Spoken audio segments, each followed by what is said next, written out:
Welcome to the Soulful and Nurtured sessions with psychologists Paula Lewis and Rachael Fowler. Between us, we bring over 40 years of combined experience. These recordings are simply casual conversations where we share ideas and reflections, and we hope they offer you some insight or reassurance.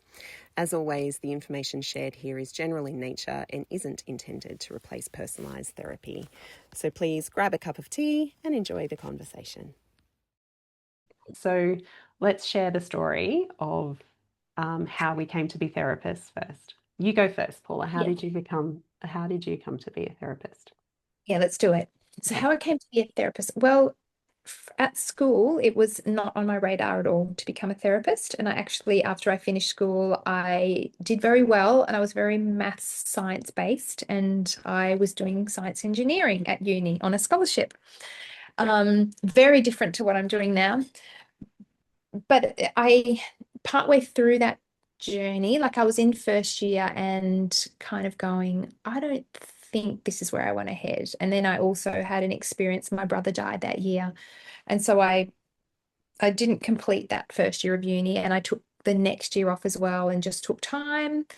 And even though that was a hard experience with my brother, it also made me go, what do I love? You know, if I've got this life to live, I've got to follow my heart. Like I'm going to do what I enjoy. And then I went off to uni in Perth. I was a country Victoria girl. And I did a psych subject. I did maths because I knew I could do it. I was doing sports science because I was really sporty back then, and human biology and things like that. And then just as I went through, I just became more and more curious about psychology. And I think just, also because of my own inner things that I wanted to heal. But I think, sorry, don't know why that's doing that. Yeah, and then I just more and more headed in that direction. Like at each point, it was just like, okay, that feels right, and that's what I'm doing. So it unfolded like that. And any regrets? Do you love it? No, I often say to my husband, like, I cannot imagine what else I would be doing. And within psychology, there's so many different branches and avenues. A lot of we work completely differently, even if we've had the same training, but there's so many different modalities we can go into. And yeah. How about you? How did that unfold for you? So in year 12, I wasn't 100% sure what I wanted to do.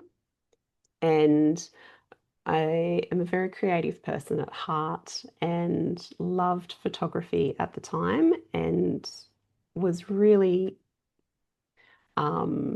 hopeful that I could, maybe be a photographer or pursue that. And then I remember having a conversation with my dad, who was very pro education, and going to university, tertiary education was really important in our family. And so he was very firm with me and said, you need to go to uni. And, I was a good girl, so I decided that I would. Yeah, so I heard what he said and I decided to go to uni. And my loophole was that at the time, psych was somewhat on my radar, but I wasn't sure if that's really what I wanted to do. And so I started at Newcastle Uni and I got into arts and I studied photography. Love it. And I did psychology on the side. Yeah. And so I was doing photography and psychology. And then I got to the end of first year and thought, I think I want to continue on it with psych.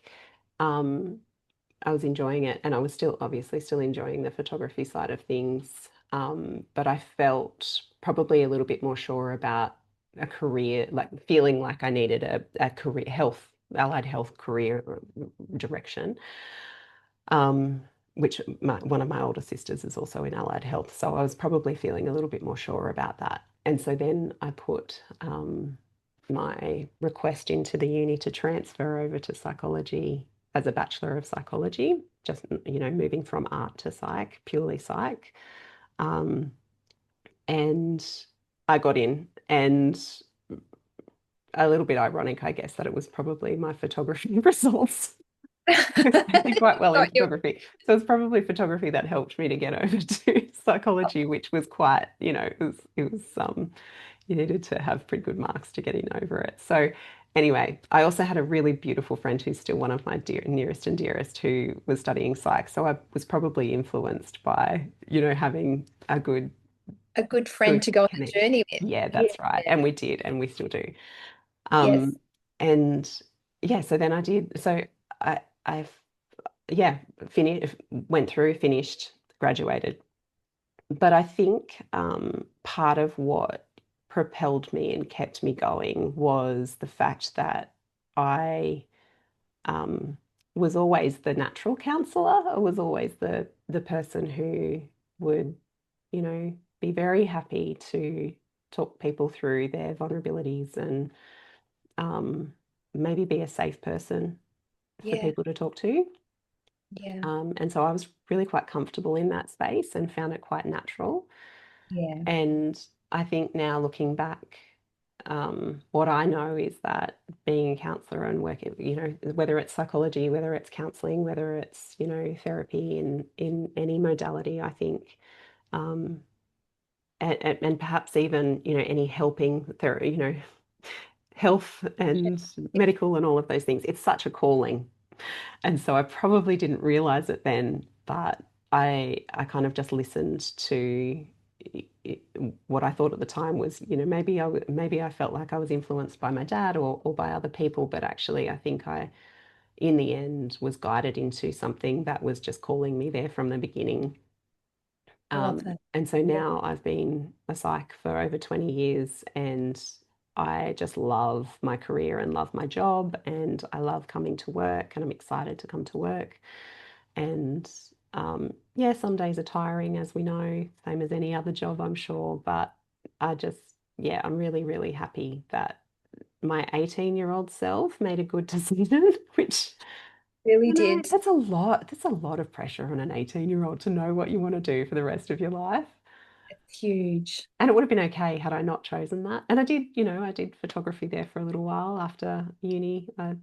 After the kids were born, I branched out and did a bit of photography there, but and made some beautiful friends there too. But I kept coming back to psychology and and therapy. And I also think that, as you and I have talked about, I think the fourth wave of therapy or somatic therapy, working with the body, has been um, has been such a valuable asset in the longevity of my career. I 100% agree with that. Yeah. Yeah. That ends today's session. I hope you enjoyed it. There will be more to come.